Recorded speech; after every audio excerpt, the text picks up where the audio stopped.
Our next story is of a human-animal bond that seems to be something completely different, as they were both fully grown when they met in Los Angeles, California. I've come here to meet Dominic Erler. 3 years ago, he was befriended by a goose named Maria. Hello.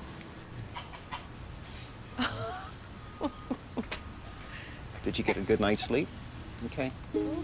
Maria always seems pleased to see him. How are you? You gonna take a walk? They're going to have a little moment by themselves. Want to meet my friends? Hi. But is a little less enamored of strangers. Maria's gonna check you out. That's fine. You You're can check doing me out well. all you like. The secret is just stand there That's until cool. she gets a sense of you. What a cutie. The crew need checking out too, you know. Come. Hi. Come. Come on. Definitely listens to you, doesn't she? Maria didn't always live here in the zoo. Up until 2 years ago, her home was a park in central LA where Dominic used to go for his regular morning walk. So how did you first meet? I'm walking around Echo Park Lake. I'm just about finished and coming in to leave.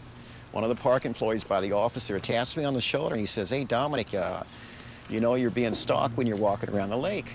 And I said, what are you talking about? Because this is a big city park. There's gangs and stuff hanging around there. So he points to this goose about 50 feet away and he just says, "Her name's Maria." He laughed, he thought it was funny. But I looked at Maria and Maria was just glaring at me, And I just waved, said, "Hi, Maria, how you doing, Maria?" And I thought it was kind of cute. I left, came back the next morning and Maria came right to me, right in front of me and just looked up so innocently and I just fell in love, just like that.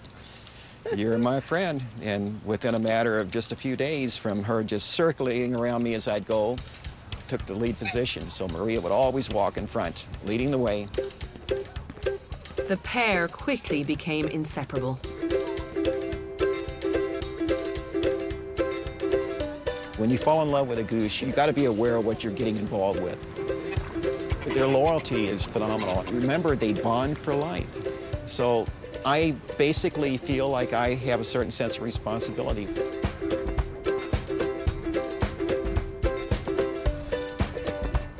For the local residents, they became something of a celebrity couple.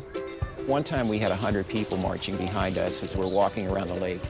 And we're singing Maria songs. And I mean, it became such a festive thing. It was really remarkable. Maria was like the Michael Jackson of the goose world.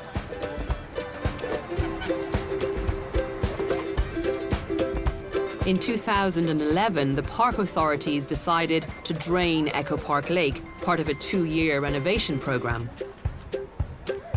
For her safety and survival, Maria was moved to the zoo, where staff soon discovered that she may have been misnamed.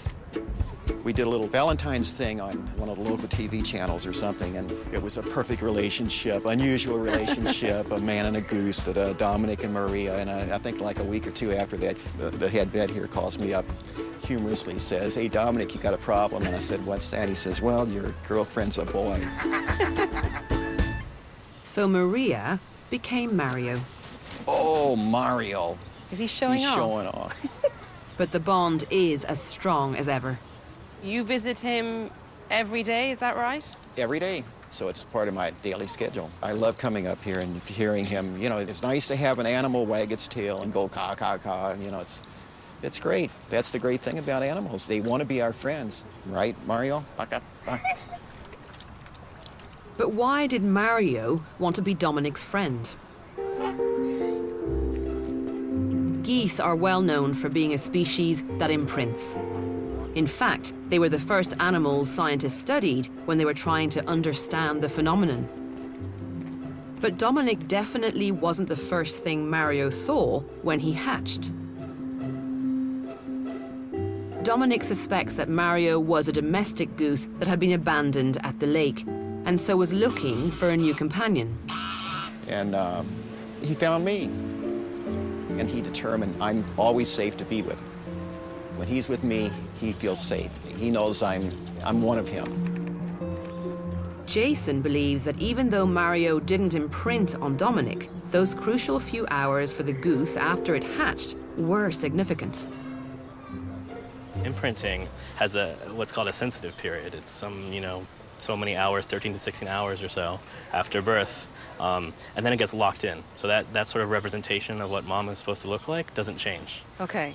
So you imprint, and then that's your representation for the rest of your life. And Okay. for the rest of your life, you know what mom looks like. But Mario met Dominic when it was already an adult goose. So what does that suggest? So it's possible, if this is a case of imprinting, it's possible that Mario imprinted onto someone who looked a lot like Dominic when he was very young. And Dominic may have certain facial characteristics or color of his hair or the shape of his facial hair, whatever, something that Mario recognizes as familiar. Mario has found in Dominic a companion he can rely on.